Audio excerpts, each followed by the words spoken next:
एक normal circumstances होते हैं तो आई वुड हैव सेड कि आप इरफान न्याजी की जगह तैयब ताहिर को ट्राई करें, आप अब्दुल्ला शफीक की जगह उस्मान खान को ट्राई करें। बट आई थिंक अगर तो फ़खर ज़मान आपके प्लान्स में है कि you have to have him back, फिर आप उस्मान खान को एक मैच दे सकते हैं। मगर अगर आपने सोच लिया है कि हमने अब्दुल्ला शफीक से ही ओपन करनी है चैंपियंस ट्रॉफी में, then you have to give him all the games. Didn't get you more than. They seem to have a mission on the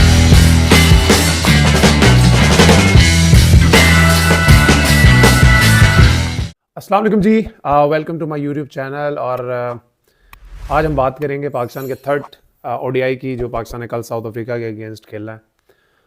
Pakistan को सबसे पहले तो पाकिस्तान टीम को बहुत बहुत मुबारक हो on a remarkable ODI series win in South Africa. देखें, south Africa में ओडीआई सीरीज़ जीतना या टेस्ट सीरीज़ जीतना एक बड़ा मुश्किल काम है। हमने पास्ट में भी देखा है कि जितनी भी एशियन टीम्स या इवन ओवरसीज़ जो ऑस्ट्रेलियन या न्यूजीलैंड की टीम्स भी जब भी साउथ अफ्रीका ट्रैवल करती है, they find it very very hard to beat South Africa in South Africa. और पाकिस्तान ने पहले 2013 में साउथ अफ्रीका को वनडे सीरीज़ हराई, फिर 21 में बाबर आजम की कैप्टनसी में वनडे सीरीज़ हराई, और अब बाबर आजम की कैप्टनसी में पाकिस्तान को यह ज़्यादा हासिल हुआ है। और 21st सेंचुरी में अगर आप देखते हैं पिछले 24 साल में Pakistan has one the most ODI series in South Africa. उससे पहले ऑस्ट्रेलिया के पास ये रिकॉर्ड था। तो आई थिंक अगर हम वो चीज़ देखते हैं तो पाकिस्तान की जो ओडीआई की साइड है, I think more and less it's going in the right direction. अब हम बात कर लेते हैं कि how should Pakistan take tomorrow's game.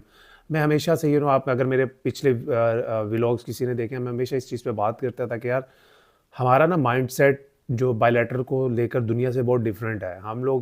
हम लोगों ने बेंच स्ट्रेंथ आज तक हमारी जो नहीं बनी, उसकी एक पिछले 4-5 सालों में वही उसकी सबसे बड़ी वजह ये थी कि जब भी हम 3 ओडीआई की मैचों की सीरीज़ खेलते थे या 5 ओडीआई की मैचों की सीरीज़ खेलते थे, या तो हम सीरीज़ हार जाते थे, फिर हम लोग अपने रिस्पेक्ट के लिए खेलने के चक्कर में अपनी फुल स्ट्रेंथ के साथ जाते थे, या अगर हम पहले 2 मैच जीत जाते थे फिर हमें होता था we have to go for a clean sweep. तो इस चक्कर में आके जो बेंच के लड़के होते थे उन्हें अपॉर्चुनिटी नहीं मिल पाती थी, जिसकी वजह से हमारी बेंच स्ट्रेंथ कभी तैयार नहीं हुई। और मैंने हमेशा इस पर बात की है कि यार अगर आप 3 ओडीआई की सीरीज़ खेल रहे हैं ना, तो कोशिश करें, अगर आप देखिए अगर तो आप एक हारे एक जीते हैं फिर तो obviously you have to go with the best team. मगर आप दोनों हार गए हैं, उस सूरत में भी आप थर्ड ओडीआई में फुल अपनी जो बेंच स्ट्रेंथ है उसको टेस्ट करें। या आप दोनों जीत भी गए हैं तो फिर उस तीसरे मैच को हारने जीतने से कोई फ़र्क पड़ता नहीं है।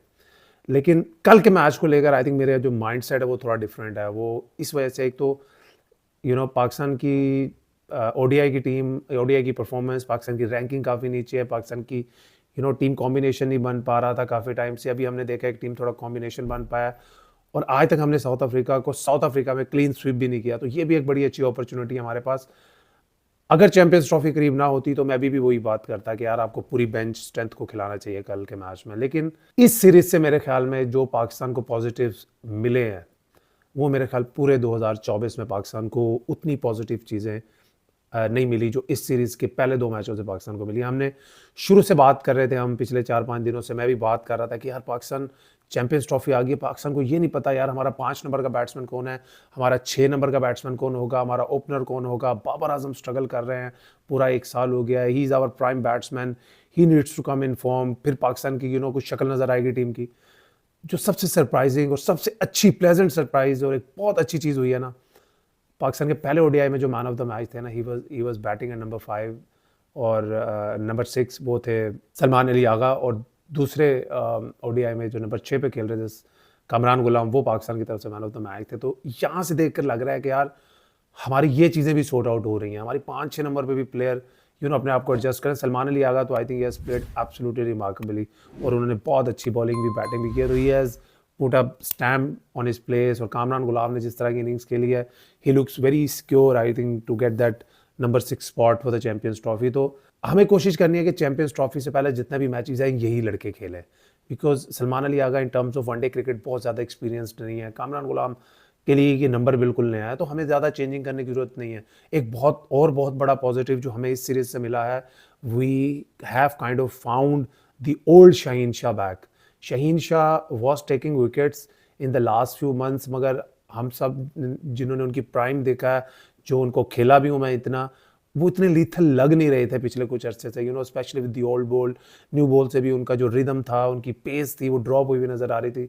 लेकिन पिछले मैच में जो सबसे चीज़ मुझे बेहतर लगी ना, जो मोस्टली फास्ट बॉलर जब बहुत अच्छे रिदम में आते हैं वो होती है, तो वो उनकी अप्रोच टुवर्ड्स द क्रीज, वो जिस तरह स्प्रिंट कर रहे थे ना, उनका रनअप टूट रहा था, ही वाज स्प्रिंटिंग फास्ट, उनकी जो अप्रोच थी टुवर्ड्स द क्रीज वो बहुत अग्रेसिव थी और बहुत तेज थी, जिसकी वजह से उनकी उनको एक्स्ट्रा बाइट मिल रहा था। जब रिवर्स स्विंग हुई तो उनको एक्स्ट्रा पेस के साथ लेट स्विंग मिल रहा था। बाबर आजम एक बहुत बड़ा पॉजिटिव आया है, जो पूरे साल से हमने देखा आउट ऑफ फॉर्म थे, वो ज़्यादा रन्स कर नहीं पा रहे थे इन क्रॉस फॉर्मेट्स। उन्होंने एक बड़ी रिस्पॉन्सिबल इनिंग्स खेली। लोग बड़ी बातें करते हैं कि जी मैं पढ़ रहा हूँ 70 का स्ट्राइक रेट, 76 का स्ट्राइक रेट। देखिए जो बड़े प्लेयर होते हैं ना, they don't have to prove the critics कि वो कह रहा है जी बाबर 70 के स्ट्राइक रेट से खेलता है तो बाबर 100 से कब खेलेगा। जो ग्रेट प्लेयर होते हैं ना, वो गेम को एनालाइज करते हैं, पिच को एनालाइज करते हैं, then they plan their innings. I think it was a wonderful innings, जो एक प्लेटफॉर्म उन्होंने प्रोवाइड किया for the later on batsman. तो उस पॉइंट ऑफ व्यू से हम देखते हैं तो मेरा ख्याल ऐसा है कि पाकिस्तान को इस मैच में अपनी आप शाहीन शाह को भी रेस्ट देने की शायद ज़रूरत नहीं है, क्योंकि वो टेस्ट सीरीज़ में नहीं है। हारिस रऊफ को भी इतनी ज़रूरत नहीं है। शायद नसीम शाह को आप रेस्ट दे सकते हैं, क्योंकि उन्होंने आगे टेस्ट सीरीज़ खेलनी है। बाकी आप देख रहे हैं ना, चैंपियंस ट्रॉफी आ रही है तो पाकिस्तान की टीम की काफ़ी चीज़ बेसिस जो है हमें कवर्ड नज़र आ रही हैं। कल का हमें देख रहा है कि जोहान्सबर्ग में वेदर के भी थोड़े इशूज़ आ रहे हैं। आज भी बारिश की वजह से पाकिस्तान टीम का प्रैक्टिस सेशन जो इंडोर तक महदूद रहा, और कल भी मैच के दौरान ऑन एंड ऑफ जो रेन है वो इंटरप्ट करती रहेगी गेम को। तो देखिए पाकिस्तान की ये जो नई एक कॉम्बिनेशन बना है ना, जिसमें अभी भी मुझे थोड़े बहुत तहफ़्फ़ुज़ात हैं। एक तो ओपनिंग स्लॉट पे Abdullah Shafique, I think he is way too inconsistent at the moment. I hope आज फ़खर जमान ने भी डोमेस्टिक में वो एक होप हमें दिखाई है, एक फॉर्म हमें दिखाई है। We have to have him back, he is an X factor. हमारी पूरी बैटिंग लाइनअप में अगर कोई एक बंदा एक्स फैक्टर है वो फ़खर जमान है, तो I think we have to have him back in the squad. और बाकी अगर आप देखते हैं तो 7 नंबर का भी प्रॉब्लम आ रहा है। 7 नंबर में हमेशा मैं इस चीज़ के अगेंस्ट होता हूँ कि आप किसी स्पेशलिस्ट बैट्समैन को खिलाएं, क्योंकि मैं खुद बैट्समैन हूँ, मुझे पता है जब आप team as a specialist batsman खेल रहे होते हैं तो how difficult it is to bat at 7 in ODI cricket, especially when you go to bat and only 5-6-7 over पड़े होते हैं।